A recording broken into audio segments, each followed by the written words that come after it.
Next, Chris Cotton. I was once in the opal mining country in Australia, so this is something I sort of began when I was back there. It's the way they mine for opals is they dig a hole and they see if there's any opals down there, and then if there is, then they tunnel around at the bottom. But it's just all hit or miss.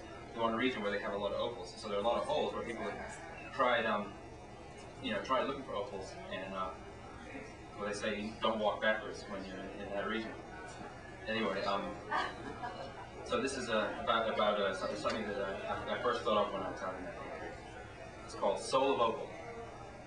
Of someone mining in the ground, of that ground and of the rock he seeks. Of these three things my story is. First of the rock I'll speak. The opal has flecks of yellow in it, or sometimes translucent green, a watery glints of nestle red, or a splash of ultramarine. The opal is a soulful rock, changeful and all unknown. Its colors play like fires afloat in precious depths of stone.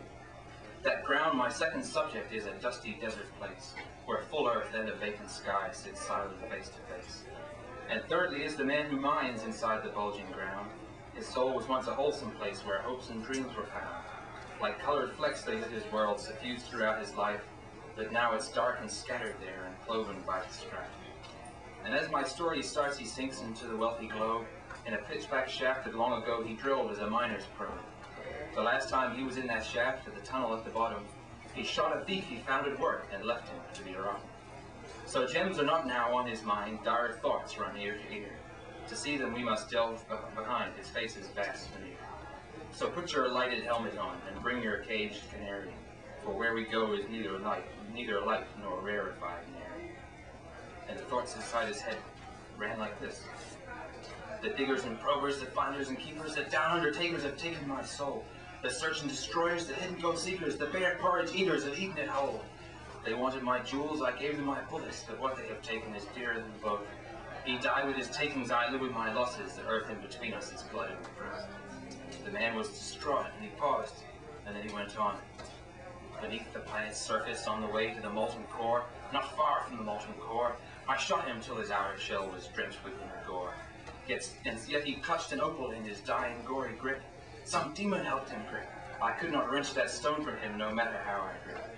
That vision of the corpse in the rock, it haunts me like the sun, the ever-watching sun.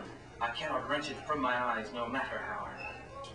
But now we leave this man as he descends, and go back on outside. The opal of our galaxy, the blue ball lost in space, our ripe round planet spins through time, holding for us a place. And somewhere on the periphery, where the land is hard and vast, the opal miner is descending and searching for his past. To dredge his history, fathom it, and reabsorb it whole.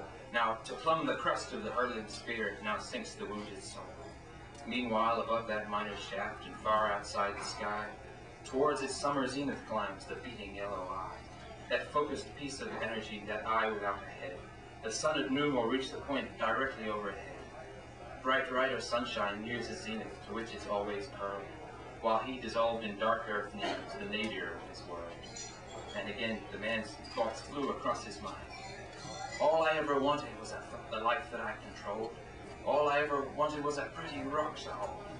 All I ever wanted was, and he paused a moment, then he went on, I'm looking for a soul of opal, not a heart of gold.